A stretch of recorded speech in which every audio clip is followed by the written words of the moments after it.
গল্পটি বোঝার জন্য পুরোটা আগে দেখতে হবে। এগুলো সব বিনোদনের জন্য আর অ্যাওয়ারনেসের জন্য। এবার গল্প শুরু করা যাক। এই মেয়ে, এই জঙ্গলের মধ্যে তুমি কি করছো? কারো গম্ভীর কণ্ঠ পেয়ে পেছনে তাকাইতে দেখে কালো হুডি পরা একজন লোক দাঁড়িয়ে আছে, মাথায় টুপি দেওয়া। লোকটা গভীর তীক্ষ্ণভাবে তাকিয়ে আছে ওর দিকে। তে কিছুটা অপ্রস্তুত হয়ে গেল, তারপর নিজেকে সামলে আমতা আমতা করে বলল, আসলে আমি আমার বন্ধুদের সাথে এখানে ঘুরতে এসেছি, কিন্তু আমি এদিকে চলে এসেছি, এখন ওদের খুঁজে পাচ্ছি না। কথাগুলো বলতে বলতে তে খেয়াল করলো লোকটার শ্যাম বর্ণের। তের চোখ আটকে গেল লোকটার থুতনির লাল তিলে। ভীষণ আকর্ষণীয় লাগছে ওর কাছে। লোকটা বলল, আচ্ছা চলো। তের ধ্যান ভাঙলো, তারপর ভয়ে ভয়ে বলল, কোথায়? বৃষ্টি আসছে, তুমি কি এখানে দাঁড়িয়ে ভিজতে চাও? তে খেয়াল করলো রিমঝিম বৃষ্টি পড়তে শুরু করেছে। এতক্ষণ চিন্তায় খেয়াল করেনি কারণ সন্ধ্যা হয়ে যাচ্ছে। তে তবুও ভয় পেল। অচেনা একটা লোকের সাথে এভাবে যাওয়া কেমন অদ্ভুত লাগছে, তবে আর কোনো উপায় নেই। বন্ধুদের এই সন্ধ্যায় কোথায় খুঁজবে? লোকটা আবার গম্ভীর কণ্ঠে বলল, কি হলো, যাবে না? হ্যাঁ যাব। তারপর তে লোকটার সাথে পিছনে হাঁটতে লাগলো। তে কিছুটা সাহস করে এবার প্রশ্ন করলো, আপনার নাম কি? লোকটা গম্ভীর কণ্ঠে ছোট্ট করে উত্তর দিল, জাঙ্কুক। তে মনে আর একটা প্রশ্ন জাগলো, ওরা কোথায় যাচ্ছে? আবার জিজ্ঞাসা করলো, আমরা কোথায় যাচ্ছি? জাঙ্কুক বোধহয় এবার বিরক্ত হলো, কারণ চোখ মুখ কুঁচকে নিল। তারপর বলল, আমার বাড়ি। তে কৌতূহলী হয়ে আরো কিছু বলতে যাবে, তার আগে জাঙ্কুক চিরচেনা গম্ভীর কণ্ঠে বলল, আর কোনো প্রশ্ন করলে এই জঙ্গলের মধ্যে একাই তোমাকে ফেলে চলে যাব, তারপর থেকো সারা রাত পশুদের সাথে। তে কৌতূহল ভরা মুখটা নিয়ে এই মুহূর্তে চুপসে গেল, আর কিছু জিজ্ঞাসা করার সাহস পেল না। যদি লোকটা সত্যি ওকে জঙ্গলের মধ্যে ফেলে যায় তখন কি হবে? বেশ অনেকক্ষণ হাঁটার পর তারা দুজন একটা পুরনো দোতলা বাড়ির সামনে এসে দাঁড়ালো। তে বাড়িটা দেখে অবাক, এই জঙ্গলের মধ্যে এইরকম বাড়ি। জাঙ্কুক ভিতরে পা বাড়ালো। তে ভয়ে ভয়ে পিছনে গেল। বাড়ির ভিতরে ঢুকে দেখে পুরো অন্ধকার। তে ভয় পেয়ে যায়, ভয়ে ভয়ে বলে, এত অন্ধকার বাড়িতে আপনি কিভাবে থাকেন? অন্ধকার আমি পছন্দ করি তাই। তারপর জাঙ্কুক এই অন্ধকারের মধ্যে সুন্দর সিঁড়ি দিয়ে উপরে উঠতে থাকে, কিন্তু তে ঠিক মতো না দেখতে পাওয়ায় নিচেই দাঁড়িয়ে থাকে। জাঙ্কুক কয়েক সিঁড়ি উঠে দাঁড়িয়ে পিছনে তাকিয়ে বলে, আই থিঙ্ক তোমার রেস্ট নেওয়া দরকার। তাহলে দাঁড়িয়ে আছো কেন? আমি তো দেখতেই পাচ্ছি না, তাহলে যাবো কিভাবে?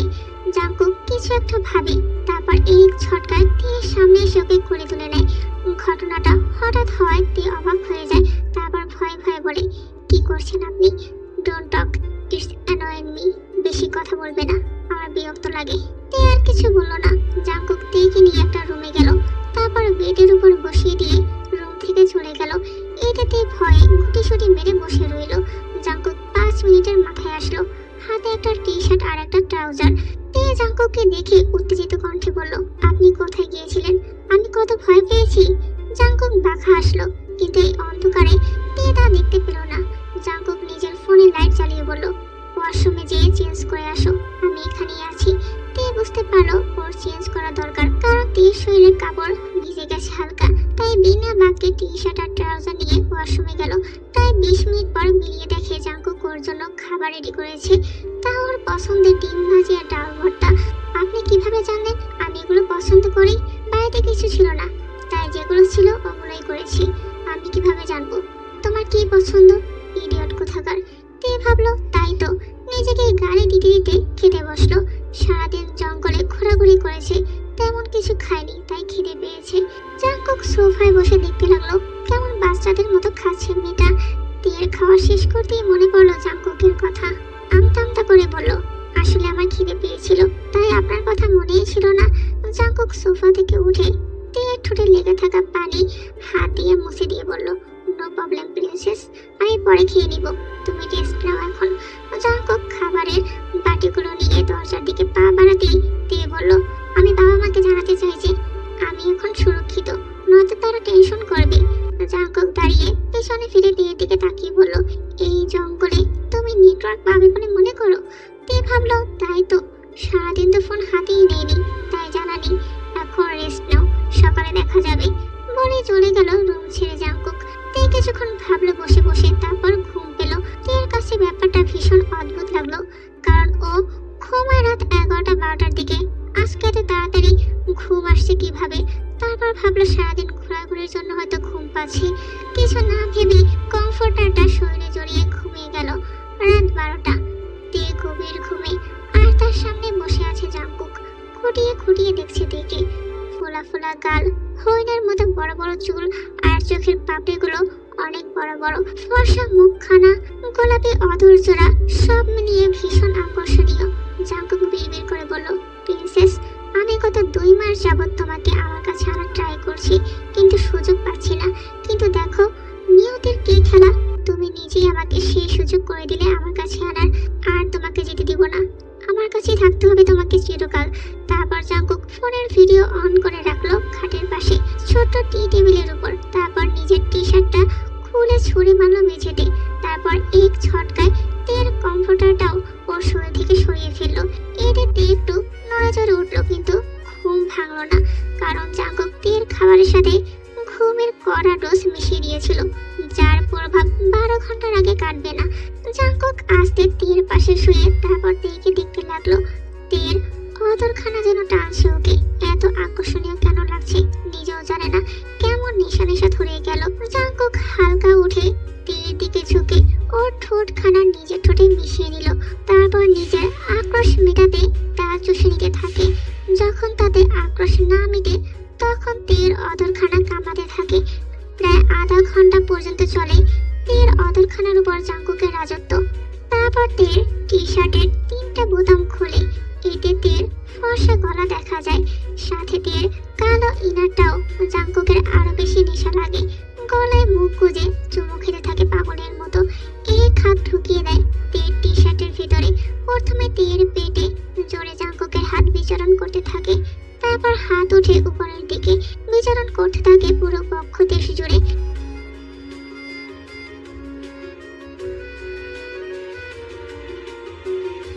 বেশ কিছুক্ষণ পর জাঙ্কুক তেকে ছেড়ে দেয়। তারপর টি টেবিলে থাকা ফোনটা হাতে নেয়, ভিডিও অফ করে। তারপর আবার ফোনটা আগের জায়গায় রেখে দেয়। আই এম সরি প্রিন্সেস, তোমাকে আমার কাছে রাখতে আমাকে এটা করতেই হতো। তারপর আবার তেকে জড়িয়ে ধরে কমফোর্টারটা দুজনের শরীরে জড়িয়ে ঘুমের দেশে পাড়ি দেয় জাঙ্কুক। তের ঘুম ভাঙতে ভাঙতে বেলার অনেকটা সময় পেরিয়ে যায়। তে যেন সারা রাতের সমস্ত ক্লান্তি মুছে দিয়ে গিয়েছে তার চোখে। অন্ধকার রুমে চোখ পিট পিট করে খুলে বসতেই মনে হলো কেমন এক অদ্ভুত প্রশান্তি জমে আছে চারপাশে। সে ধীরে ধীরে উঠে দাঁড়ায়, জানালার পর্দা সরিয়ে দেয়। মুহূর্তেই বৃষ্টির ঘ্রাণ ভেসে আসে ভেজা বাতাসের সাথে। বেলকনিতে পা রাখতেই মনে হয় যেন পৃথিবীটা নতুন করে সেজেছে। বৃষ্টির ফোঁটায় ধুয়ে গেছে পথঘাট, গাছপালা, আকাশের ধুলো, পাতা থেকে টুকটাক পানি ঝরে পড়ছে। এমন দৃশ্য যেন মুগ্ধ করলো তেকে। মনে হলো প্রকৃতি সব দুঃখ ধুলো মুছে দিয়ে আবার নতুন করে শুরু করেছে। তে দেখতে পেল বেলকনির পরে রাখা আছে বেতে 2টি চেয়ার। একটি চেয়ারে শরীর এলিয়ে দিল সে। চোখের সামনে খুলে গেল জঙ্গলের অসাধারণ দৃশ্য। প্রকৃতিকে এতটা কাছ থেকে দেখা সত্যি অসাধারণ লাগছে তের। হঠাৎই তের বক্ষদেশে ব্যথা অনুভব করছে। কেন করছে বুঝতে পারছে না। কালকে তো ভালোই ছিল, তাহলে আজকে কি হলো হঠাৎ করে? তারপর অবচেতনে তার চোখের সামনে ভেসে উঠল জাঙ্কুকের মুখ। হঠাৎই চিন্তায় ঘুরে গেল সেই দিকে। আচ্ছা, লোকটা কি আমার সঙ্গে খারাপ কিছু করেছে? পরক্ষণেই মাথার ভিতর যেন হাজারো ভাবনা ভিড় করে বসলো। তারপর নিজের অজান্তেই ঠোঁট কামড়ে নিয়ে মনে মনে গালি দেয় সে নিজেকে। ছি, তুই এসব ভাবছিস কিভাবে? লোকটা তোকে কতটা হেল্প করেছে, আর তুই কিনা এমন আজগবি চিন্তা করছিস। তারপর হঠাৎই তের মনে হলো, আচ্ছা উনি কোথায়? মনে এক অজানা টান কাজ করতে লাগলো। আর দেরি না করে উঠে দাঁড়ালো সে। ব্যালকনি থেকে রুমে এসে দরজাখানা আস্তে খুলে সিঁড়ি বেয়ে নিচে নামতে শুরু করলো। হঠাৎই নাকে ভেসে এলো গরুর মাংস রান্নার ঘ্রাণ, তীব্র অথচ মন কাড়া সেই ঘ্রাণ। কিচেনের দরজায় দাঁড়াতেই চোখে পড়লো জাঙ্কুক রান্না করছে। আপনি রান্না করতে পারেন? জাঙ্কুক চামচ নাড়াতে নাড়াতে এক মুহূর্তের জন্য থেমে গেল। দৃষ্টি ঘুরে এলো তের দিকে। সেই মুহূর্তে যেন দুজনের মাঝে হাওয়া ভারী হয়ে উঠল। জাঙ্কুকের চোখে আটকে গেল তের অবিন্যস্ত রূপ। লম্বা চুলগুলো কোমর ছুঁয়ে ছড়িয়ে আছে, ঘুম ভাঙা চোখ দুটো এখনো ফোলা ফোলা, সামনের ছোট ছোট চুল কপালে এলোমেলো ভাবে ছড়ে পড়েছে। ঠোঁটে স্পষ্ট এখনো তার দেওয়া চিহ্ন, যেটা চোখ এড়িয়ে যাওয়ার নয়। আর ঢিলে ঢালা একটা টি শার্টে থেকে যেন আরো বেশি আকর্ষণীয় লাগছে। জাঙ্কুকের দৃষ্টির গভীরতায় হঠাৎই তে অপ্রস্তুত হয়ে পড়ল। বুকের ভেতর ধক ধক শব্দটা যেন আরো বেড়ে গেল। এইভাবে কি দেখছেন আপনি? জাঙ্কুক যেন তন্দ্রা থেকে জেগে উঠল। মূর্তি চোখের ভাষা বদলে গেল। ধীরে ধীরে সে তীর দিকে এগিয়ে এলো। কিছু বুঝে ওঠার আগেই জাঙ্কুক দু হাত বাড়িয়ে তাকে কোলে তুলে নিল। তারপর নিঃশব্দে কিচেনের কাউন্টারের উপর বসিয়ে দিল। হঠাৎ এতটা কাছাকাছি এসে দাঁড়ানোর নিঃশ্বাস যেন বাড়তে শুরু করলো। ওর চোখে পুনরায় ধরা পড়লো জাঙ্কুকের ঠোঁটের পাশে ছোট্ট সেই লাল তিনখানা, যেটা কাছ থেকে দেখলে অদ্ভুতভাবে মারাত্মক আকর্ষণীয় লাগে। জাঙ্কুক একটুও না সরে তের সামনে এসে দাঁড়ালো, এমনকি তার মাঝে জায়গা করে নিল। তের পা দুটো অজান্তে সামান্য ফাঁকা হয়ে গেল, আর সেই ফাঁকা জায়গাটায় জাঙ্কুক ভরিয়ে দিল নিজের উপস্থিতিতে। এত কাছে এসে দাঁড়ানোয় চারপাশের সবকিছু যেন মিলিয়ে গেল। শুধু শোনা যাচ্ছিল একে অপরের দ্রুত নিঃশ্বাসের শব্দ। তে লজ্জায় মাথা নিচু করে ফেললো। কপালের চুল মুখের উপর ঝরে পড়লো, আর জাঙ্কুকের গাঢ় দৃষ্টি সেই লাজুক চেহারায় আরো আটকে গেল। তে নিচ থেকে সরে আসার জন্য ছটফট করতে লাগলো। তার চোখে মুখে ভয় মিশ্রিত লজ্জা স্পষ্ট, কিন্তু ঠিক তখনই জাঙ্কুকের ধৈর্য যেন ফুরিয়ে গেল। রাগে চোখ লাল হয়ে উঠল। সেই মুহূর্তে ঝটকা দিয়ে তের দু হাত শক্ত করে চেপে ধরলো। গম্ভীর চোখে তাকালো সরাসরি তের চোখের পানে। জাঙ্কুকের দৃষ্টি এতটাই তীব্র ছিল যে তের মুখ বন্ধ হয়ে গেল। ঠোঁট কাঁপলো, কিন্তু কোনো শব্দ বের হলো না। নিস্তব্ধতায় শ্বাসের শব্দগুলো কেবল আরো ভারী হয়ে উঠল। একদম নড়াচড়া করবে না, কথা না মানলে ভালো হবে না। তে স্থির হয়ে গেল, যেন শরীর জমে গেছে। চোখ নামিয়ে নিল নিচের দিকে। জাঙ্কুক কয়েক সেকেন্ড গভীরভাবে তাকিয়ে রইল, তারপর যেন নিজেকে সামলে নিয়ে একটু শান্ত স্বরে বলল, তোমার বক্ষদেশে কি ব্যথা করছে? তে অবাক হয়ে মাথা তুলল। বিস্মিত চোখে তাকিয়ে প্রশ্ন করলো, আপনি কিভাবে জানলেন আমার বক্ষদেশে ব্যথা করছে? জাঙ্কুকের চোখের কোণে এক অদ্ভুত রহস্যময় হাসি খেলে গেল, যেন সে তের শরীরের প্রতিটি কাঁপন, প্রতিটি নিঃশ্বাসের শব্দ বুঝতে পারে। কিন্তু জাঙ্কুক কোনো উত্তর দিল না, কেবল ধীরে ধীরে তের বুকের উপর হাত বুলিয়ে দিল টি শার্টের কাপড়ের উপর দিয়ে। সেই স্পর্শে তের শরীর কেঁপে উঠল। লজ্জায় মুখ লাল হয়ে গেল, মাথা নিচু করে ফেললো। মনে হলো এখনই যদি পালাতে পারতো তবে বেঁচে যেত, কিন্তু সেই সুযোগ নেই। জাঙ্কুকের উপস্থিতি চারপাশে ঘিরে ধরেছে এক অদ্ভুত শক্তিতে। কিছুক্ষণ পর হঠাৎ করেই জাঙ্কুক তেকে দু হাতে তুলে নিল কোলে। অপ্রস্তুত তে ভয়ে জাঙ্কুকের কোমরে নিজের পা পেঁচিয়ে ধরলো, যেন না পড়ে যায়। বুকের ভিতর ধুকপুকানি আরো তীব্র হলো। জাঙ্কুক নিরুত্তর অথচ দৃঢ়। সে তেকে নিয়ে চলে এলো ডাইনিং স্পেসে। এক হাতে তেকে আঁকড়ে ধরে, অন্য হাতে প্লেটে খাবার তুলে নিল। তারপর সোজা সোফায় গিয়ে বসলো। তে নিঃশ্বাস কেঁপে উঠছিল, মাথা নিচু করা, হাত দুটো জাঙ্কুকের শার্ট চেপে ধরে আছে। চারপাশে নীরবতা, শুধু খাবারের ঘ্রাণ আর অস্থির হৃদস্পন্দনের শব্দ। তের চোখ হঠাৎ আটকে গেল সোফার এক কোণে। সেখানে একটি কালো বিড়াল গুটিসুটি মেরে নিশ্চিন্তে ঘুমিয়ে আছে। মুহূর্তের জন্য তের মন অন্যদিকে সরে গেল। জাঙ্কুকের উপস্থিতি তাকে বাস্তবে ফিরিয়ে আনলো। জাঙ্কুক তখনও তেকে কোলে নিয়ে বসে আছে। তার হাত থেকে একটি প্লেটে খাবার তুলে এনে তের ঠোঁটের সামনে ধরলো। তে অপ্রস্তুত কণ্ঠে আমতা আমতা করে বলল, আমি তো ব্রাশ করিনি। জাঙ্কুক একদমই নির্লিপ্ত, খাবারটা আবার প্লেটে রেখে দিল। তে ভেবেছিল হয়তো এবার জাঙ্কুক তাকে ছেড়ে দিবে, একটু নিঃশ্বাস নেওয়ার সুযোগ পাবে, কিন্তু কিছু বলল না। অপ্রত্যাশিতভাবে জাঙ্কুক হঠাৎ ঝুঁকে এলো। মুহূর্তের মধ্যেই তের ঠোঁট নিজের ঠোঁটে বন্দি করে ফেললো। তবে এবার সেই চুম্বন আলাদা, তাদের আদরের ছোঁয়া নেই, বরং এক অদ্ভুত টান।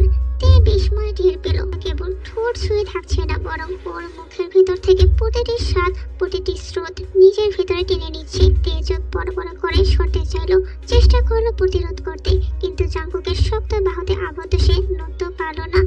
নিস্তব্ধ ঘর জুড়ে একমাত্র শব্দ তের কাঁপা শ্বাস আর জাঙ্কুকের অনমনীয় স্পর্শের ভার। অনেকক্ষণ পর অবশেষে জাঙ্কুক তেকে ছেড়ে দিল। তে যেন শ্বাস নিতে ভুলে গিয়েছিল। এখন হাঁপাতে হাঁপাতে বুক ভরে বাতাস টেনে নিল। গা দুটো লালচে, ঠোঁট ভেজা, চোখ বিস্ময় আর অস্বস্তিতে কাঁপছে। জাঙ্কুকের ঠোঁটের কোণে এক অদ্ভুত মাখা হাসি ফুটলো। আমি তো ব্রাশ করেছি, তোমাকে চুমু খেলাম মানে তুমি এখন পরিষ্কার।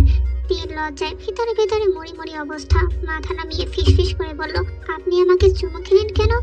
দৃষ্টি গভীর, কণ্ঠ দৃঢ়, আগে খেয়ে নাও তারপর বলি। তে আর প্রতিবাদ করার সাহস পেল না। বুকের ভেতর হাজারো প্রশ্ন জমে উঠল। ঠোঁট বন্ধ হয়ে রইল। জাঙ্কুক প্লেটে খাবার তুলে তীর মুখের সামনে ধরলো।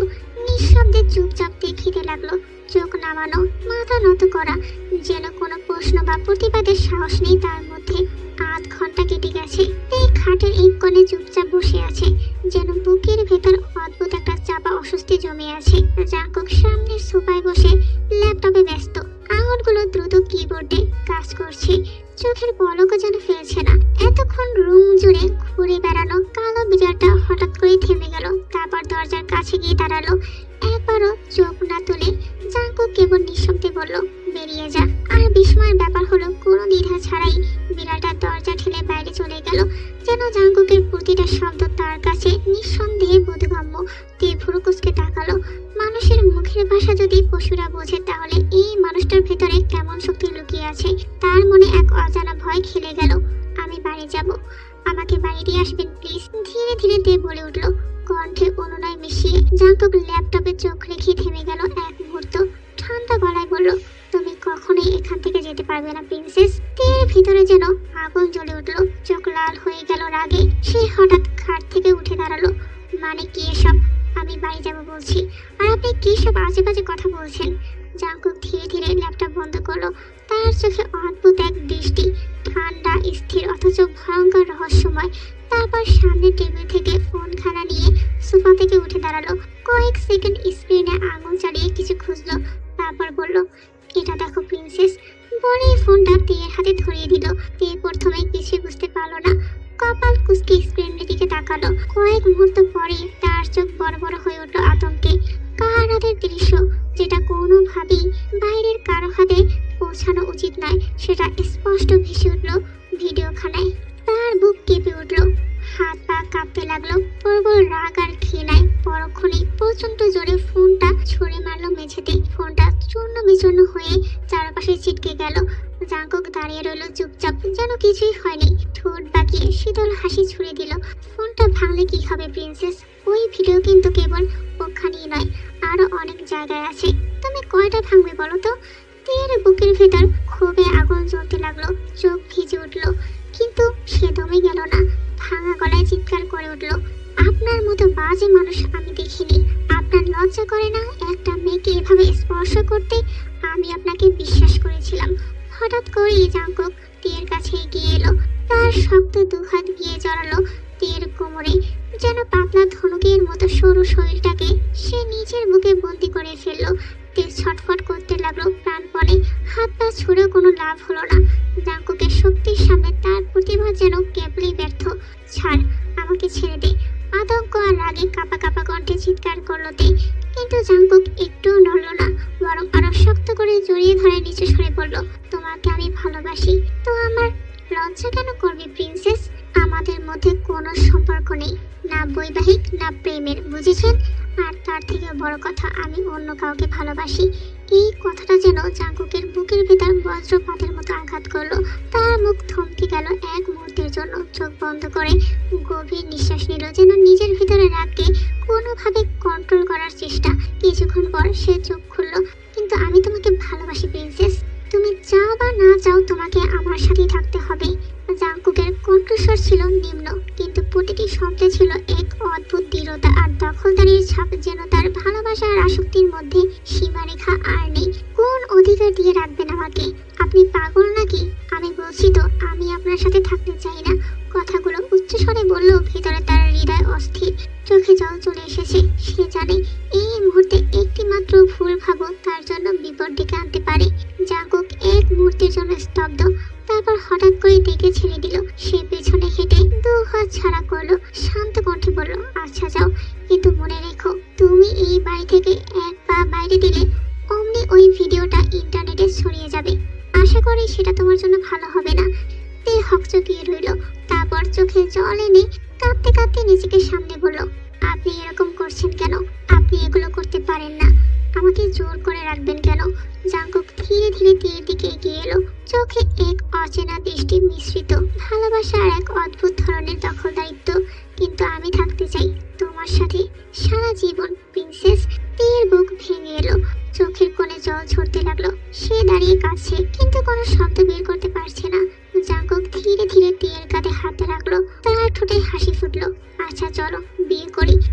হঠাৎ মাথা উঁচু করে জাঙ্কুকের দিকে তাকালো, চোখে ক্ষোভ আর হতাশা মিশে আছে। আমাকে কেন, আমাকেই বা কেন আপনার ভালো লাগলো? জাঙ্কুক খানিকটা উঁচু হেসে দাঁড়িয়ে ঠোঁটের কোণ ভাঁজ করে বলল, তোমার ফিগার দেখে অসভ্য, আমি কখনোই আপনাকে বিয়ে করব না। তো আমিও করতে চাই না ওসব বিয়ে টিয়ে করতে, ডাইরেক্ট বাসর করব, চলো। তে হঠাৎ ভয়ে পিছিয়ে গেল, কণ্ঠ কেঁপে উঠল, না চলুন। জাঙ্কুক কোনো দ্বিধা দেখালো না, দ্যাটস মাই প্রিন্সেস। তেকে ধীরে ধীরে করে তুলে নিল। তে হৃদয় কাঁপছিল, ভয়, উত্তেজনা আর অজানা আকর্ষণের এক অদ্ভুত মিশ্রণে। ধীরে ধীরে জাঙ্কুক বাহিরের দিকে পা বাড়ালো, আর তে জানলো এই মুহূর্তের পর তার জীবন আর আগের মতো থাকবে না। জাঙ্কুক রেজিস্ট্রেশন অফিসে গিয়ে তেকে বিয়ে করে ফেললো। জাঙ্কুক আর তে অফিস থেকে বের হয়ে সোজা গাড়িতে উঠলো। ভেতরে এক অদ্ভুত নীরবতা নেমে এলো, শুধু ইঞ্জিনের শব্দ আর বাহিরের ভিড়ের কোলাহল ভেসে আসছিল। কিছুক্ষণ পর তে ধীর কণ্ঠে বলল, আমি বাড়ি যেতে চাই। কেন বাড়ি যেতে চাইছো মানে? তে এবার চোখের জল আটকে রেখে দীর্ঘভাবে বলল, আজব কথা, আমি বাড়ি গিয়ে বাবা মাকে কিছু না বলে এখানে থাকবো? তাদের জানাবো না যে আমার বিয়ে হয়ে গেছে? আমি এখন থেকে আপনার সাথে থাকবো, অথচ ওরা কিছুই বলবে না? এটা কিভাবে সম্ভব? জাঙ্কুক গভীর নিঃশ্বাস নিয়ে জোয়ার শক্ত করলো, তুমি আমার বউতে, আমার কাছে থাকার জন্য তোমাকে অন্য কারো কাছ থেকে পারমিশন নিতে হবে কেন? ওনারা আমার বাবা মা, তাদের জানার অধিকার আছে, তাই না? আমি এসব নিয়ে তর্ক করতে চাই না, আমার মাথা আর কাজ করছে না। আমি শুধু চাই আপনি আমাকে বাড়ি নিয়ে যান, মানে নিয়ে যাবেনই। তার চোখে ছিল অনুনয় আর ক্লান্তির ছায়া। জাঙ্কুক মুহূর্তের জন্য নীরব হয়ে গেল। স্টিয়ারিং শক্ত করে ধরে বাইরের দিকে তাকালো জাঙ্কুক, কিন্তু ভিতর ভিতর এক অজানা দ্বন্দ্বে জড়িয়ে পড়ল সে। আচমকা জাঙ্কুক স্টিয়ারিং ছেড়ে তীরের দিকে ঝুঁকিয়ে এলো। হঠাৎ করেই তার দু হাত তীরের দুপাশে চলে গেল, আর মুহূর্তের মধ্যে সে তীরকে সিটের পাশে চেপে ধরলো। এতটা কাছাকাছি আসবে এটা তীর কল্পনাতেও ছিল না। আমার সাথে কখনো গলা উঁচু করে বা রাগ দেখিয়ে কথা বলবে না প্রিন্সেস, আমি এসব মোটেও পছন্দ করি না। তীর বুকের ভেতর কেঁপে উঠল। জাঙ্কুক আর একটু ঝুঁকে এসে ধীরে ধীরে বলল, আর শুনে রাখো, আজই তোমাকে তোমার বাবা মার সাথে দেখা করতে নিয়ে যাব, তবে এটি শেষ দেখা, কারণ আমি থাকতে তোমার মস্তিষ্কে আর কেউ থাকার সুযোগ পাবে না। তোমার ভিতরে থাকবো শুধু আমি, আর শুধু আমি তোমার মস্তিষ্ক জুড়ে বিচরণ করব। এই বলে সে হঠাৎ আবারও সোজা হয়ে বসলো। একটু দেরি না করে গাড়ির চাবি ঘুরিয়ে স্টার্ট দিল। তে অবাক হয়ে তাকিয়ে রইল তার দিকে। বাবা মা নিয়েও এরকম চিন্তা ভাবনা কেউ করে? তার কাছে এটা অজানা, অবিশ্বাস্য। সামনে কি অপেক্ষা করছে তা নিয়ে তের বড় ধারণা নেই। জাঙ্কুকের অদ্ভুত দখলদার স্বভাব তার ভিতরে একদিকে ভয় জাগাচ্ছিল, অন্যদিকে দ্বিধা। গাড়ি ধীরে ধীরে এসে থামলো তীর বাড়ির সামনে। গাড়ির দরজা খুলে নামতেই বুকের ভিতর বাড়তে লাগলো অজানা আতঙ্ক। পাশে নেমে দাঁড়ালো জাঙ্কুকও। তে আমতা আমতা করে নিচু গলায় বলল, আমাকে কি কয়েকদিনের জন্য এখানে রেখে যাবেন? আমি মা বাবাকে আগে পৌঁছাই, তারপর না হয় আপনার কাছে চলে যেতাম। তুমি আমার সাথেই যাবে প্রিন্সেস। আর এক্ষুনি কথা শেষ না হতে সে তীর হাত শক্ত করে ধরে টেনে নিয়ে গেল ভেতরের দিকে। তে কিছু বলার চেষ্টা করলো, জাঙ্কুকের শক্ত গ্রিপ এতটাই দৃঢ় ছিল যে সে আর প্রতিবাদ করতে পারলো না। ভিতরে বসার ঘরে তীর বাবা মা কিন্তু তো মুখে অপেক্ষা করছিল। গতকাল তীর বাড়ি ফেরার কথা ছিল, কিন্তু সে আসেনি। সাথে তে বা ওর কোনো বন্ধুকে ফোনে পাওয়া যায়নি, তাই উদ্বেগে তারা সারা রাত কাটিয়েছে। হঠাৎ তেকে দরজা দিয়ে ঢুকতেই তার বাবা মায়ের মুখে স্বস্তির আলো ফুটে উঠল। তে মা এগিয়ে এসে মেয়েকে জড়িয়ে ধরতে চাইলো, কিন্তু হঠাৎই থেমে গেল এর পাশে দাঁড়ানো অপরিচিত যুবকের দিকে। আরো বড় ধাক্কা খেলেন তখন যখন দেখলেন যুবকের হাত শক্ত করে ধরা তের হাত। তের বাবা ভুরু কুঁচকে প্রশ্ন করলো, কি ব্যাপার তে? ও তোমার হাত ধরে আছে কেন? তের গলা শুকিয়ে আসা অবস্থায় কিছু বলার জন্য ঠোঁট খুলতে যাচ্ছিল। ঠিক সেই মুহূর্তে জাঙ্কুক শান্ত অথচ কর্তব্যপূর্ণ ভঙ্গিতে এগিয়ে এসে জবাব দিল, কারণ আমি তের হাজবেন্ড। এসব কি বলছো? সত্যি বলছি, আমি তের হাজবেন্ড। কথা শেষ হতেই তীর বাবার মুখমণ্ডল তেতে উঠল। হঠাৎ এগিয়ে এসে তিনি কোনো কিছু বোঝার সুযোগ না দিয়ে নিজের মেয়ের গালে ঝড়ের মতো এক চড় বসিয়ে দিল।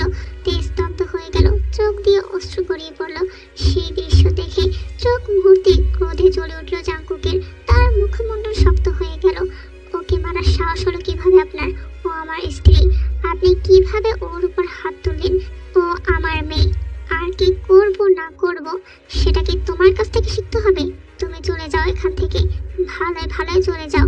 আর আমার মেয়েকে তোমার কাছে কোনোদিনও যেতে দিব না।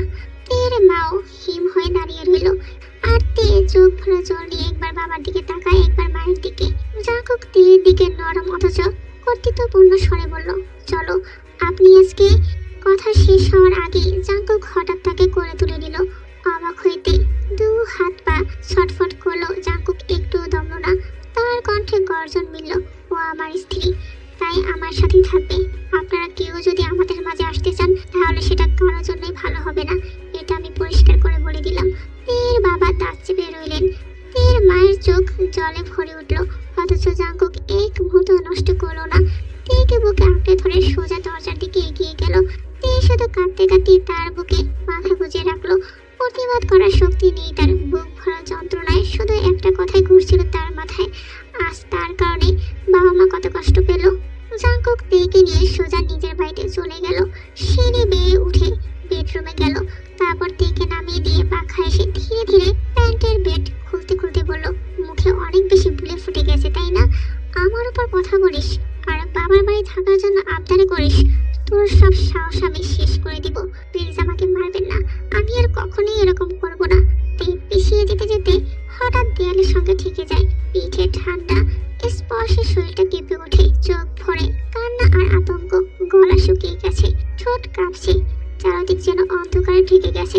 জাঙ্কুক সামনে এগিয়ে এসে চোখ কুঁচকে ঠান্ডা কণ্ঠে বলল, এখন কোথায় পালাবি? হ্যাঁ, প্লিজ আমাকে ছেড়ে দিন, আমি আর কখনোই এমন করব না। কিন্তু জাঙ্কুকের চোখে কোনো দয়া নেই, যেন তার কানে পৌঁছাচ্ছে না তের আর্তনাদ। এক দমকা ক্রোধে সে হাত উঠিয়ে বেল্ট দিয়ে আঘাত করলো তের শরীরে।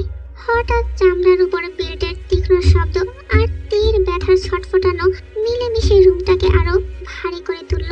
একটা, দুটো, তিনটে, চারটে, প্রতিবারই তের শরীর মুচড়ে উঠে কান্না চেপে ধরেছে, কিন্তু কোথাও কোনো মুক্তি নেই। জাঙ্কুক যখন পঞ্চমবারের মতো বেল্ট তুলল তখন তার চোখে এক অসুস্থ আনন্দের ঝিলিক, কিন্তু হাত নামানোর আগে সে দেখলো তিয়া সাড়া দিচ্ছে না। ঠান্ডা শরীর নিথর হয়ে মেঝেতে পড়ে আছে। তীর নিস্তব্ধ মুখের দিকে তাকিয়েও জাঙ্কুকের রাগ কমলো না, বরং চোখে এক অদ্ভুত অস্থিরতা জমলো। সে দাঁতে দাঁত চেপে বেলটা ছুঁড়ে মারলো দেয়ালে। দরজাটা জোরে ঠেলে রুম থেকে বেরিয়ে গেল। অচেতন তে নিস্তব্ধ মেঝেতে পড়ে রইল। ভাঙা আলোয় ভেজা চোখে যেন জীবনের সব প্রতিরোধ হারিয়ে গেছে। প্রায় 4-5 ঘন্টা পর ধীরে ধীরে পিটপিট করে চোখ খুলল তে।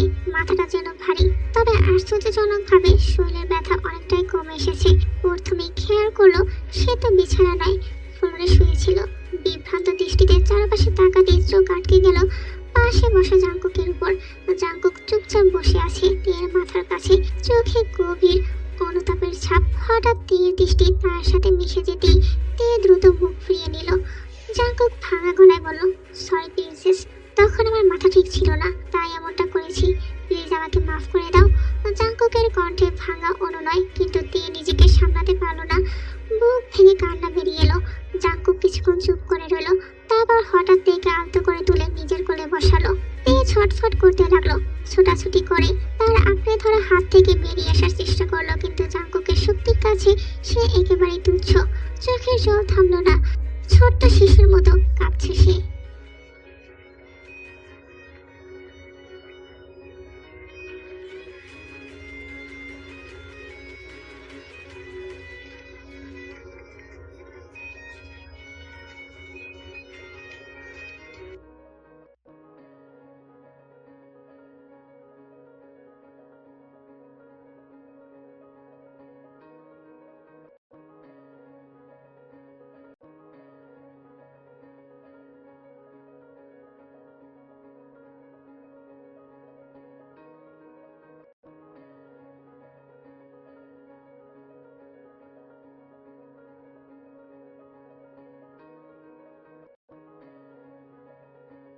প্লিজ আমাকে মাফ করো তে, আমি কথা দিচ্ছি আর কখনো তোমার গায়ে হাত তুলবো না, সত্যি বলছি, বিশ্বাস করো।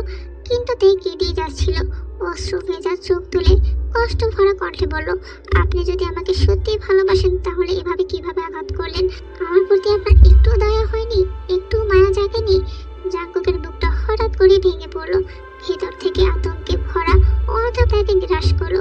সে নিঃশব্দে মাথা নেড়ে বলল, আমি আর কখনো এমন করবো না প্রিন্সেস, সত্যি বলছি আমার ভুল হয়ে গেছে। কিন্তু তের চোখে জল থামলো না। অবশেষে জাঙ্কুক কাঁপা হাতে তের মুখটা নিজের দিকে ফেরালো। তার দুগালে হাত রেখে হঠাৎ করে তের ঠোঁটকে নিজের আয়ত্তে করে নিল। কাজটা এত দ্রুত ঘটলো যে তে হতভম্ব যাওয়ার, কিন্তু জাঙ্কুকের দৃঢ়তায় সে অসহায় হয়ে পড়ল। সময় যেন থমকে দাঁড়ালো সেই মুহূর্তে। কিছুক্ষণ পর তেকে ছেড়ে দিল। ছাড়া পেয়ে তে হাঁপাতে লাগলো। চোখে অশ্রু, মনে রাগ, লজ্জা আর অজানা এক কাঁপুনি। জাঙ্কুক ধীরে ধীরে তার দিকে ঝুঁকে ফিসফিস করে বলল, আচ্ছা তোমার ঠোঁটে কি মধু আছে বলো তো জান? এত মিষ্টি কেন? তের গাল দুটো লাল হয়ে উঠল। লজ্জায় চোখ নামিয়ে নিল সে, অথচ বুকের ভিতর দম বন্ধ করা অনুভূতি তাকে আরো বিভ্রান্ত করে তুলল। বিকালের নিস্তব্ধতা হঠাৎ করে ভেঙে গেল কলিং বেলের টুংটাং শব্দে। তে চমকে উঠল। এই বাড়িতে আবার এই সময় কে আসতে পারে? জাঙ্কুক এগিয়ে গিয়ে দরজা খুলতেই এক যুবক তড়িঘড়ি করে ভিতরে ঢুকে তাকে জড়িয়ে ধরল। ভাইয়া কেমন আছো? তুই এখানে? শোভন হেসে বলল, এসেছি তোমাকে দেখতে, অনেকদিন পর তাই না? কথা শেষ হতে না হতেই শোভনের দৃষ্টি সরে গেল ঘরের ভেতরের সোফার দিকে। সেখানে বসে আছে তে। শোভন বিস্মিত কণ্ঠে বলল, ভাইয়া ওই মেয়েটা কে? জাঙ্কুকের চেহারায় কড়া অভিব্যক্তি ফুটে উঠল। সে বিরক্ত স্বরে বলল, তা দিয়ে তোর কি কাজ? তারপর তের দিকে তাকিয়ে কঠিন গলায় বলল, তুমি উপরে যাও। তে নীরবে মাথা নেড়ে উঠে দাঁড়ালো, কিন্তু সে যেতেই শোভন দ্রুত তার সামনে এসে দাঁড়ালো, চোখে মুখে দুষ্টুমি মিশ্রিত কৌতূহল। আরে তুমি কে? বলো না ভাইয়ের কি হও? তে ভয়ে ভয়ে একবার জাঙ্কুকের দিকে তাকালো। কেন? কেন বলবে তোকে? সে কে সেটা জানার অধিকার তোর নেই শোভন। একদিকে তের ভয় আর লজ্জা, অন্যদিকে শোভনের অদম্য কৌতূহল আর জাঙ্কুকের চোখে প্রচন্ড রাগের ঝড়। জাঙ্কুক আবার গম্ভীর স্বরে বলল, তে উপরে যাও। তে ধীরে ধীরে এগিয়ে যাচ্ছিল। ঠিক তখনই শোভন তাড়াহুড়ো করে তার সামনে এসে দাঁড়িয়ে বলল, কে তুমি? বলো আগে ভাইয়ের কি হও? জাঙ্কুক এবার আর সহ্য করতে পারলো না, তাতে দাঁত চেপে বলল, ও আমার স্ত্রী, তোর ভাবি। শোভন যেন কথাটা বিশ্বাস করতে পারছিল না। বিস্ময়ে চোখ বড় বড় করে তাকিয়ে রইল কিছুক্ষণ, তারপর হঠাৎ আনন্দে হেসে উঠল, সত্যি? আচ্ছা ভাবি, তাহলে আজকে তোমার সাথে অনেক গল্প করতে হবে। কথা বলতে বলতেই সে তের হাত ধরে টেনে নিয়ে এসে সোফায় বসিয়ে দিল। তে হতভম্ব, বুকের ভেতর ধুকবুক ধুকবুক করছে। তার মনে শুধু একটাই আতঙ্ক, জাঙ্কুকের আগে এখন কিছু বলে ফেলবে না তো? ঠিক তখনই জাঙ্কুকের গলা বজ্রপাতের মতো কেঁপে উঠল, তে আমি তোমাকে উপরে যেতে বলেছি। তে শরীর শিউরে উঠল, আর এক মুহূর্ত দেরি না করে সে উঠে দাঁড়ালো। চোখ নামিয়ে এক দৌড়ে সে সিঁড়ি বেয়ে উপরে চলে গেল। অতঃপর জাঙ্কুক শোভনের দিকে তাকিয়ে বলল, অনেক হয়েছে, এবার বের হ আমার বাড়ি থেকে। এতদিন পর এলাম, একটু বসতে পারবে না? না, এক্ষুনি বের হ। কোনো উপায় না দেখে শোভন ধীরে ধীরে দরজার দিকে এগিয়ে গেল। দরজার বাইরে পা দিতেই জাঙ্কুক এক ঝটকায় দরজা বন্ধ করে দিল। সিঁড়ির মাথায় দাঁড়িয়ে তে সব শুনছিল। বুকের ভেতর অদ্ভুত এক অশান্তি। তে রুমে ছুটে রুমের দরজায় ঢুকে পড়ল। তার চোখে কিছুটা ভয়, কিছুটা কৌতূহল মিশে আছে। জাঙ্কুক রুমে ঢুকতে সে দেখতে পেল তে বসে আছে খাটের মাথায়। চোখ মেলে জাঙ্কুকের দিকে তাকিয়ে জাঙ্কুক কোনো শব্দ না করে ড্রেসিং টেবিলের ড্রয়ার খুলল এবং সিগারেটের প্যাকেট বের করলো। আপনি সিগারেট খান? জাঙ্কুক বাঁকা হাসি নিয়ে কেবল মাথা নাড়ল, তারপর ধীরে ধীরে বলল, হ্যাঁ মাঝে মাঝে খাই, তবে আজকে খাওয়া হবে না, আজ অন্য কাজ আছে। তে কৌতূহলী কণ্ঠে বলল, কি করবেন? জাঙ্কুক প্যাকেট থেকে একটা সিগারেট বের করলো, হাতে ধরে গ্যাসলাইট দিয়ে আগুন ধরালো। সিগারেটের ধোঁয়া ঘরটাকে ধীরে ধীরে ঘিরে নিল। তারপর জাঙ্কুক ধীরে ধীরে তের পাশে বসলো। কি করবেন? খুব শখ তোর তাই না, অন্য পুরুষের সঙ্গে কথা বলার, শরীর দেখানোর? আজকে দেখ আমি তোর এমন অবস্থা করব যে কারোর সামনে তুই যেতে পারবি না। তে ভয়ে কাঁপা কাঁপা কণ্ঠে বলল, আপনি কি বলছেন? শোভন তো আপনার ভাই, আর যদি কথা বলতে চায় আমি বলবো না। না বলবি না? জাঙ্কুকের চোখে অদ্ভুত এক জ্বলন্ত আগুন। হঠাৎ সে তেকে পেটে শুয়ে দিল। তে উঠতে চাইল, কিন্তু জাঙ্কুকের এক হাত দিয়ে তার দু হাত ধরে মাথার উপরে রাখলো। তে ভয়ে কাঁপতে কাঁপতে বলল, প্লিজ এরকম করবেন না। আমি কি এমন কিছু করেছি? বলুন আমি কি করেছি? জাঙ্কুক কোনো উত্তর দিল না। তারপর সে ধীরে ধীরে তের ড্রেস তুলে নিল, জ্বলন্ত সিগারেটটি সামান্য নাড়িয়ে তারপর আস্তে করে তের পেটের দিকে হাত দিয়ে জ্বলন্ত সিগারেট ধরলো। সঙ্গে সঙ্গে চিৎকার করে উঠল তে। জাঙ্কুক তখন ধীরে ধীরে তের ওড়নাটা হাতে নিয়ে বেঁধে দিল। তে কেঁদে উঠল, দয়া করে প্লিজ থামুন। জাঙ্কুক কেবল নিঃশব্দে তাকিয়ে রইল, যেন তের সমস্ত ভয়, সব কাঁপুনি, সব চিৎকারই তার হাতে ঠিকঠাক খেলা করছে। জাঙ্কুক বাঁকা এসে বলল, তোর শখ তো আমি বের করব, খুব শখ তাই না অন্য কারোর সামনে যাওয়ার? তের দম বন্ধ করা কান্না চারপাশে ভেসে উঠল।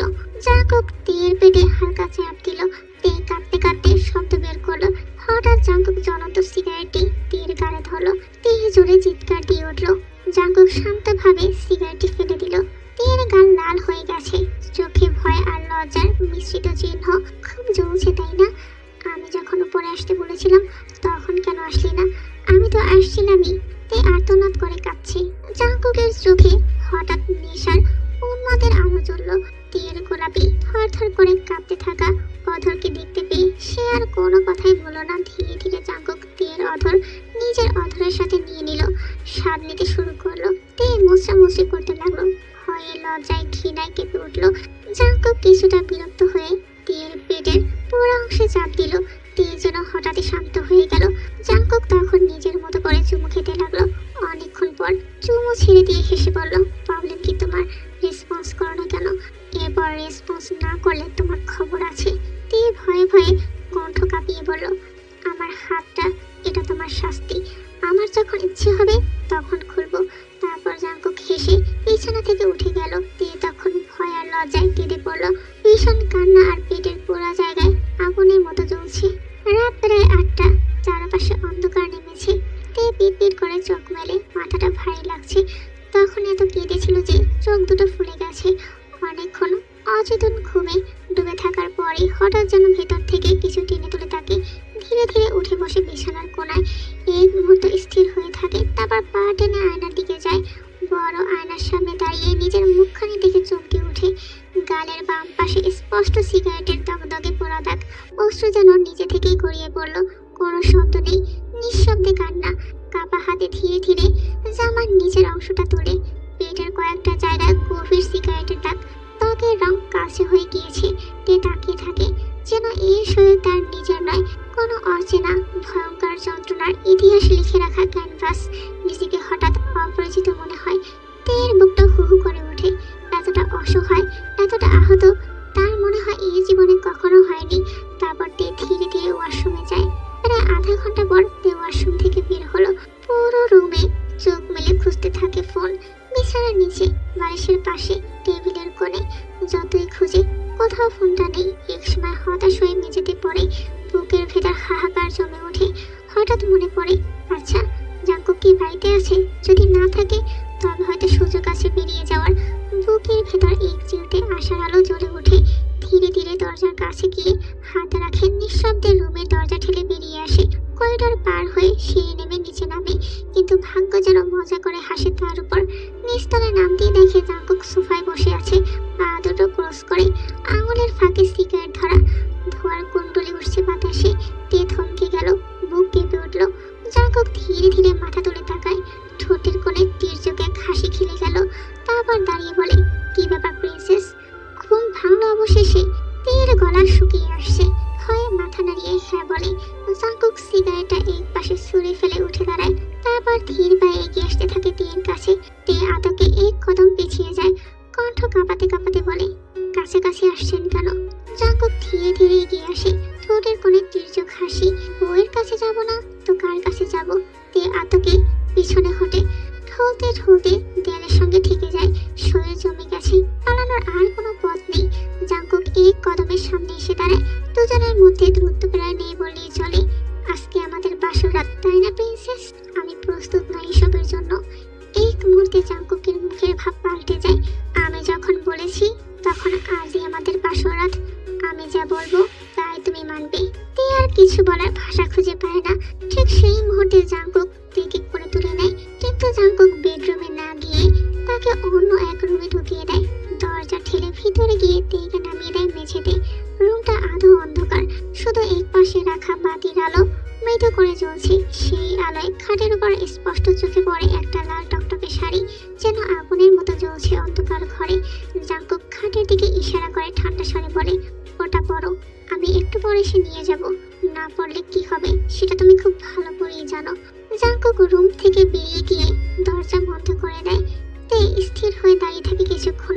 শাড়িটা বুকে চেপে ধীরে ধীরে ওয়াশরুমের দিকে এগিয়ে যায়, যেন মৃত্যুদণ্ডের সাজা মেনে নিচ্ছে নীরবে। প্রায় 1 ঘন্টা পর জাঙ্কুক নিঃশব্দে রুমে প্রবেশ করলো। ভিতরে ঢুকে তার চোখ স্থির হয়ে গেল তের উপর। লাল টকটকে শাড়ি পরে তে কোণায় বসে আছে। তার চোখে যেন এক রাশ প্রশ্ন, অথচ ঠোঁটে কোনো শব্দ নেই। জাঙ্কুক মুহূর্তের জন্য থমকে দাঁড়ালো। তারপর হঠাৎ এগিয়ে গিয়ে তেকে করে তুলে নিল। তে কিছু বলল না, যেন বুঝে গেছে এখন কথা বলে কোনো লাভ নেই। ধীরে ধীরে জাঙ্কুক তেকে বুকে চেপে রুম থেকে বেরিয়ে সোজা বেডরুমের দিকে এগিয়ে গেল। দরজা ঠেলে ভেতরে ঢুকতেই তের চোখ বিস্ময়ে বড় হয়ে উঠল। পুরো ঘর যেন অন্য জগতের রূপ নিয়েছে। চারদিকে লাল গোলাপ আর শুভ্র রজনীগন্ধার সমারোহ। বিছানা থেকে জানালার কার্নিশ পর্যন্ত সাজানো ফুলের মালা, মোমবাতির মৃদু আলোয় ঘর ভরে উঠেছে এক অদ্ভুত আবেশে। রুমটিতে প্রবেশ করেই তার বুক কেঁপে উঠল। এ যেন স্বপ্নের বাগান, অথচ বাস্তবে দাঁড়িয়ে আছে সে। জাঙ্কুক কোনো কথা বলল না, শুধু গভীর দৃষ্টিতে তেকে দেখছিল। জাঙ্কুক তেকে ধীরে বিছানার প্রান্তে বসিয়ে দিল। তারপর কাছে যেয়ে দরজার কপাট টেনে বন্ধ করে দিল, এমন ভঙ্গিতে যেন বাইরের পৃথিবী থেকে এই মুহূর্তটিকে আড়াল করে রাখছে। তারপর ধাপে ধাপে এগিয়ে এলো বিছানার দিকে।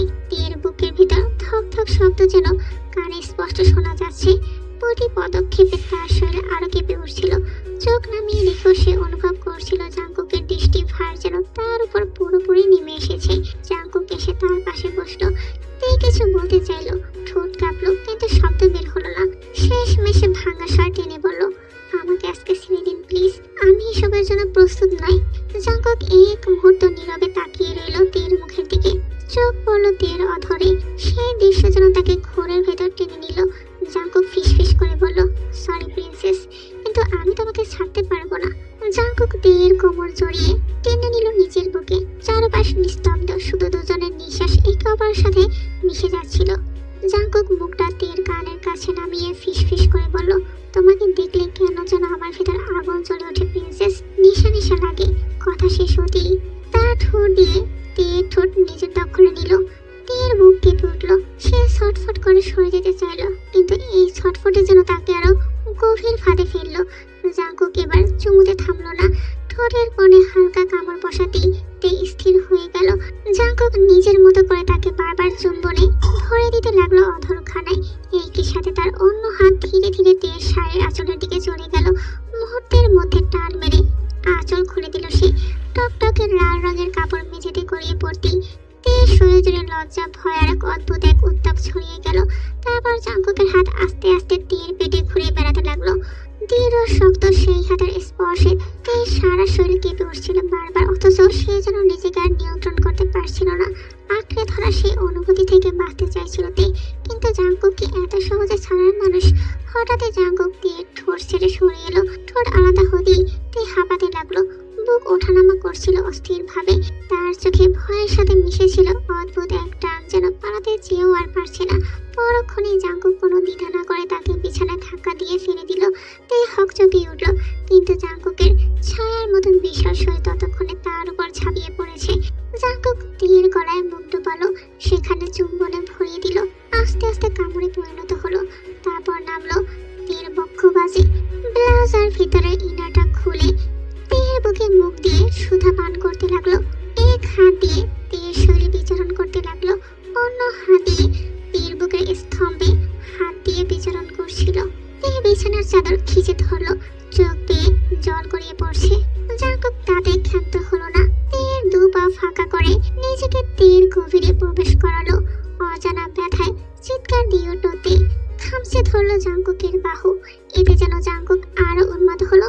সে জোরে জোরে ধাক্কাতে থাকলো তের গভীরে। তের চোখ বেয়ে জল গড়িয়ে পড়ছে। রাতটা তের কাছে হয়ে উঠল এক দুঃসহ দীর্ঘ যন্ত্রণা, অথচ জাঙ্কুকের কাছে তা ছিল জয়লাভের উন্মাদনা। সকাল 9টার দিকে তের ঘুম ভাঙলো ঝর্ণার মতো বৃষ্টির শব্দে। শরীর ব্যথায় ভরা, মন ভারাক্রান্ত। রাতের কথা মনে পড়তে অজান্তেই ক্যানভাস ভরে গেল কান্নায়। কত না অত্যাচার করেছে জাঙ্কুক তার উপর। সেই অমানবিক ক্রোধ, সেই নির্দয়তা তার চোখের সামনে ফিরে আসে বারবার।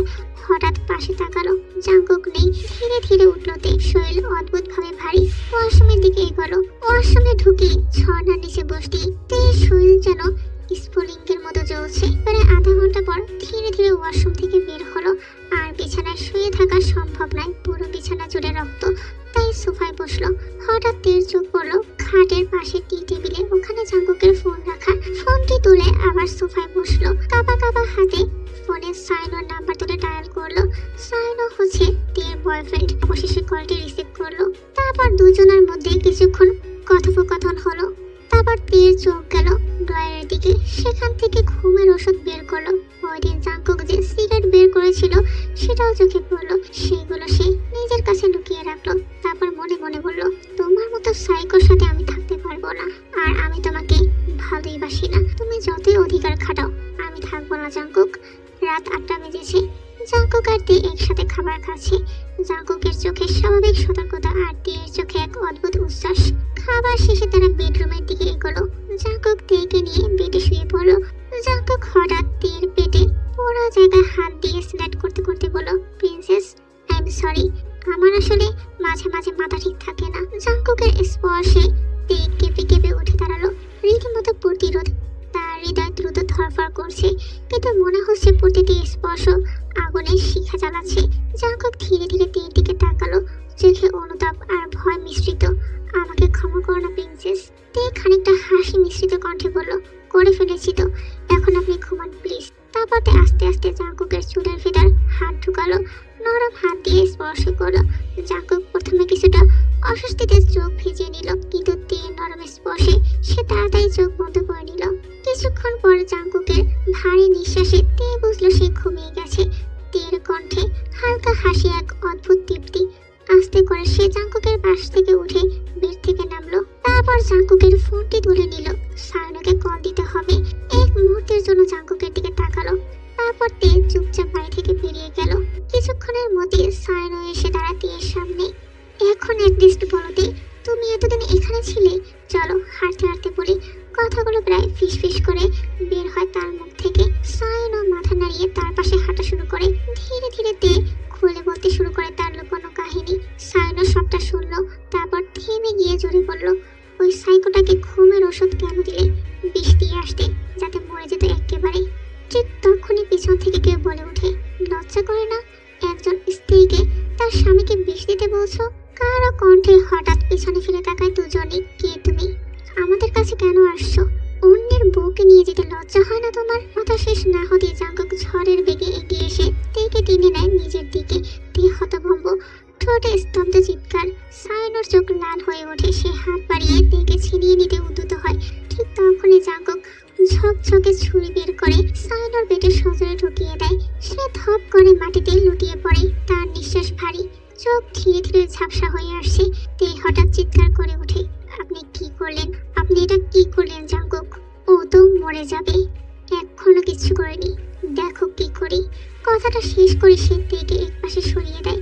হাতের ছুরি ঝলসে ওঠে অন্ধকারে। সাইনোর দিকে এক পা দুপা করে এগোতে শুরু করে জাঙ্কুক। না থামুন। তে কেঁদে উঠে দৌড়ে গিয়ে জাঙ্কুকের হাত শক্ত করে আঁকড়ে ধরে। প্লিজ ওকে ছেড়ে দিন, ওর কোনো দোষ নেই।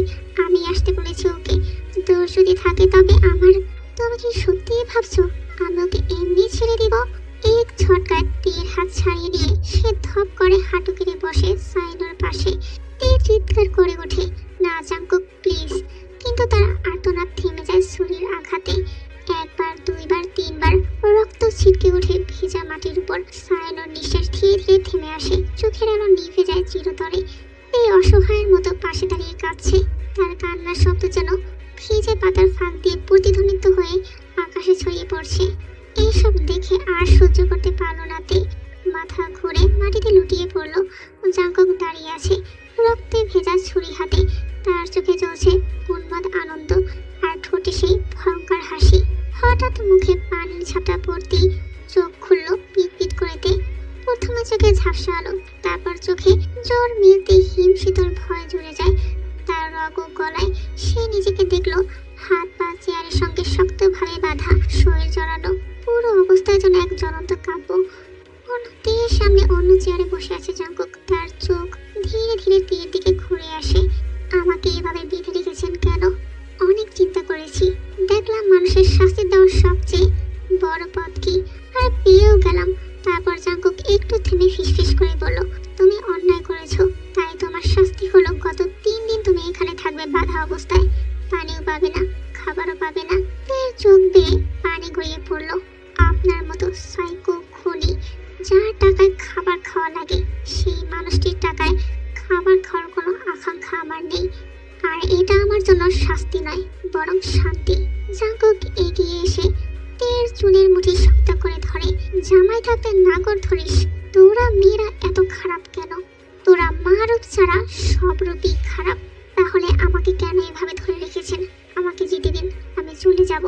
এখানে দেখ কেমন লাগে। জাঙ্কুক ধীর পায়ে রুম থেকে বেরিয়ে যায়। তার সঙ্গে বাতি জ্বলিয়ে থাকা চরম অন্ধকারে নিভিয়ে দেয়। রুমে হঠাৎ অন্ধকার, তে কেঁপে ওঠে, কণ্ঠে হাহাকার। জাঙ্কুক ক্লিকে রুমে আটকে রেখে নিজের রুমে ঢুকে আসে। স্নায়ু ভাঙা জেদ আর রাগ এসে ছটফট করতে থাকে, যেন প্রতিটি মুহূর্ত তাকে অস্থির করে তুলছে। দেয়ালের দিকে ঝুঁকে ঘুষি দিতে থাকে বারবার। তার হাত ভেঙে ফেটে যায় ফ্লোরে। লাল রক্তের দাগ পড়তে থাকে, কিন্তু তার কোনো খেয়াল নেই।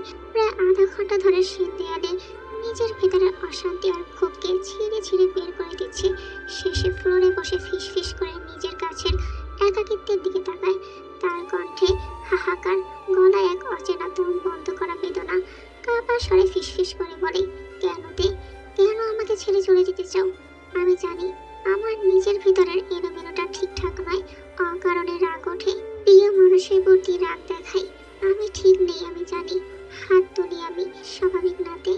তাই কি তুমি আমাকে ছেড়ে চলে যাবে? আমার ভিতরে কি চলছে সেটা তুমি কখনো জানতে চাইছো না। তুমি তো আমাকে ভালোবাসো না, তাহলে কেনই বা জানতে চাইবে? জাঙ্কুক কথা বলতে বলতে দেয়ালের সঙ্গে হেলান দেয়। হাত ধীরে ধীরে ফ্লোরে পড়ে যায়। ফ্লোরে লাল রক্তের ছোট ছোট দাগ ছড়িয়ে আছে।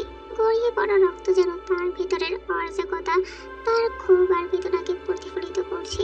চোখে অদৃশ্য অশ্রু, গলার স্বর ফিস ফিস করা, কেঁপে ওঠা। আমার ভিতরের অন্ধকার তুমি কি কখনো বুঝতে চেয়েছো? প্রায় 15 ঘন্টা পর ধীরে ধীরে চোখ খুলতে প্রথমে বুঝলো এটা জাঙ্কুকের বেডরুম নয়।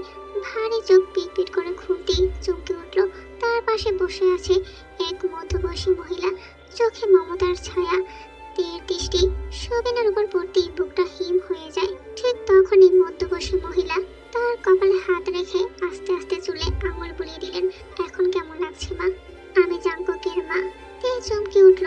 তাহলে জাঙ্কুকের মা আছে? কিন্তু জাঙ্কুক ওখানে থাকে কেন? তে কৌতূহল দৃষ্টিতে তাকালো। আর কিছু জিজ্ঞাসা করবে তার আগে জাঙ্কুকের মা বলে উঠল, শোভন তুই একটু বাইরে যা বাবা। শোভন বাইরে যাওয়ার আগে তের দিকে তাকিয়ে বলল, ভাবি কিছু দরকার হলে বলবেন, আমি বাইরেই আছি। আমি জানি জাঙ্কুক তোমার উপর অনেক টর্চার করেছে। ওই দিন শোভন এসে বলল জাঙ্কুক নাকি বিয়ে করেছে। প্রথম আমি বিশ্বাসই করিনি, তাই আজ নিজেই দেখতে এলাম। কিন্তু তোমাকে এই অবস্থায় পাবো সত্যিই ভাবিনি। আমার ছেলের হয়ে আমি ক্ষমা চাইছি মা। কি বলছেন আন্টি? আপনি কেন ক্ষমা চাইবেন? প্লিজ এইভাবে বলবেন না। তের চোখে জল। শুধু একটা কথা বলুন, উনি কি ছোটবেলা থেকে এমন ছিলেন নাকি? কথা শেষ করতে পারলো না তে। বাকিটা গিলে ফেললো ভয়ের মতো করে, যেন উত্তরটা শুনতে চাইলো ভিতরে কোথাও সে প্রস্তুত নয়। আমার হীরের টুকরো ছেলে ছিল জাঙ্কুক, কখনোই আমার কথার অবাধ্য হয়নি। এসএসসি পরীক্ষার সময় ওর বাবা মারা যায়। তখন শোভন একেবারে ছোট। সংসারে হাত ধরেছিল আমার জাঙ্কুক। কষ্টে ভেঙে পড়লেও আমাদের সামনে কোনোদিন চোখের জল দেখায়নি। পরে যখন বিশ্ববিদ্যালয়ে ভর্তি হয় তখন একটা মেয়ের সাথে সম্পর্ক হয়, কিন্তু মেয়েটা ওকে ঠকিয়ে অন্য কাউকে বিয়ে করে নেয়। সেই ধাক্কা থেকে কখনো কোনো মেয়ের সাথে কথা বলা তো দূরের কথা, পাশ কাটিয়েও যায়নি। আমি তো ভেবেছিলাম আমার ছেলে হয়তো কোনোদিন বিয়ে করবে না। তাই যখন হঠাৎ শুনলাম ও বিয়ে করেছে তখন চমকে গিয়েছিলাম। ওর জীবনে ওই ধাক্কা থেকে ও নিজেকে একদম পাল্টে ফেলেছে। নিজে থেকে আলাদা বাড়িতে থাকতে শুরু করলো। তে শুধু নীরবে তাকিয়ে রইল, ঠোঁট কাঁপছে, কিন্তু কোনো শব্দ বের হলো না। কি বলবে, কিভাবে প্রতিক্রিয়া দেখাবে? জাঙ্কুকের এই কষ্টের অতীতের সঙ্গে তার বর্তমান নিষ্ঠুরতা মেলাতে পারছে না। তার মাথার ভিতর যেন ঘূর্ণিঝড় বইছে। মা, তুমি একটু জাঙ্কুকের কথা মতো চলার চেষ্টা করো। ওকে যদি ধীরে ধীরে সামলানো যায়, যদি ডাক্তার দেখানোর ব্যবস্থা করা যায়, দেখবে একদিন স্বাভাবিক হয়ে যাবে। ভিতরে ভিতরে ও গুড়িয়ে গেছে। সময় আর যত্ন দিলে হয়তো সারিয়ে তোলা সম্ভব। এরপর কেটে গেল 4টি বছর। এই আয়নার সামনে বসে নিজেকে দেখছে। বাহ, খারাপ লাগছে না, বেশ সুন্দরই লাগছে। আজ তাদের অ্যানিভার্সারি, সেই উপলক্ষে জাঙ্কুককে একটু সারপ্রাইজ দিবে। রাত তখন 10টা। দরজায় কলিং বেল বেজে উঠতেই তে দরজা খুলে দরজার পিছনে গিয়ে লুকালো। জাঙ্কুক ভিতরে আসতে দেখতে পেল তে তার সামনে নেই। হঠাৎ কি হলো এই মেয়েটার? দরজার পিছনে তাকাতে দেখতে পেল তে দাঁড়িয়ে আছে মাথা নিচু করে। জাঙ্কুক তেকে উপর থেকে নিচ ভালোভাবে পরখ করলো। মুহূর্তেই ঠোঁটে বাঁকা হাসি ফুটলো। তের হাত ধরে টেনে